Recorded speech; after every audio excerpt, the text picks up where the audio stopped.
जंगल में बारिश का मौसम शुरू हो गया था। जोरों से बारिश पड़ रही थी। अरे 2 दिन हो गए, बारिश कब रुकेगी? घर में खाने को तो एक भी दाना नहीं है। नीली चिड़िया ने कौवे से बोला, खाना नहीं होगा तो बिल्कुल भी अनाज नहीं होगा तो मैं रोटी कैसे बनाऊंगी? तुम जाकर कुछ अनाज ढूंढ कर लाओ। अच्छा अच्छा ठीक है, मैं जाता हूँ। देखो ना बिटिया कितनी भूखी है।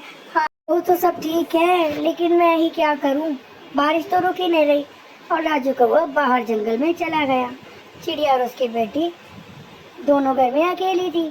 तभी धम की आवाज हुई और उनका घर टूट गया। दोनों ही नदी में तैरती जा रही थी। माँ मैं डूब रही हूँ, मुझे बचाओ। अरे तुम मुझे छोड़ना मत, मुझे पकड़ कर रखो। चिड़िया और उसकी बेटी नदी में तैरे जा रही थी और जाकर एक सूखे जंगल में पहुंच गई।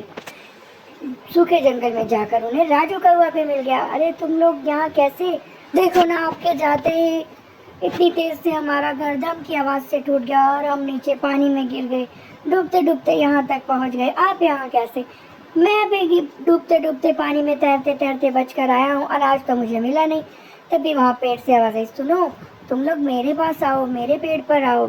मैं एक जादुई गोभी का पेड़ हूँ। जादुई गोभी का पेड़? अरे तुम नहीं तो डूबकर मर जाओगे, पूरा जंगल डूब रहा है। तभी वे सारे तीनों गोभी के पेड़ में चले गए। पेड़ के अंदर तो बहुत बड़ा घर था। अरे ये तो बहुत बड़ा घर है। मैंने बोला था मैं जादुई गोभी का घर हूँ। तुम तीनों यहाँ रह सकते हो जब तक बारिश न रुके। अच्छा तुम तीनों भूखे हो गए, तुम्हारा तो घर भी टूट गया। मैं तुम्हें कुछ खाने को देता हूँ।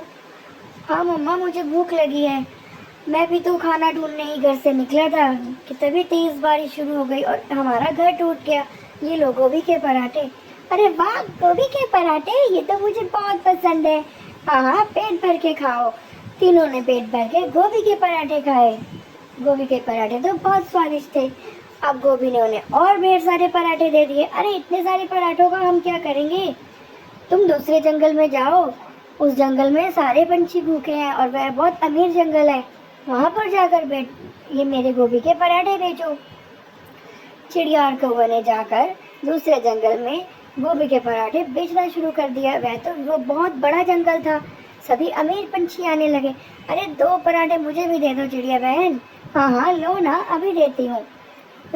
बाईजू चील आई, 2 पराठे मुझे भी दे दो। मैंने सुना है तुम बहुत स्वादिष्ट पराठे बनाती हो। हाँ हाँ दीदी ले लो।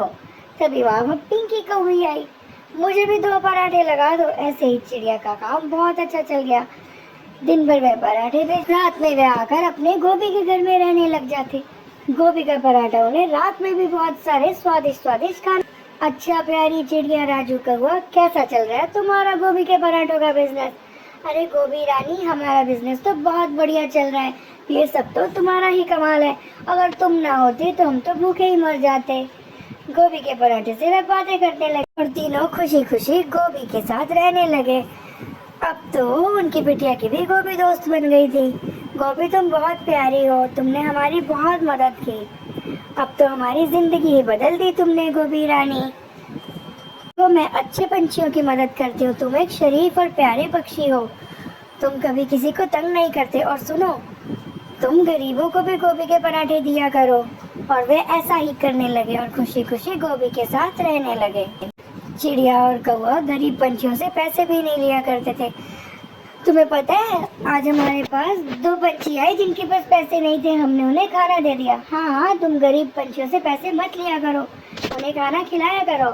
उससे मेरी गोभी के पराठे निकलने की क्षमता और बढ़ जाती है। मैं और जादुई हो जाती हूँ। अच्छा ऐसा है क्या? अब तो वे खुशी खुशी गोभी के साथ रहने लगे। मेरी प्यारी जादुई गोभी।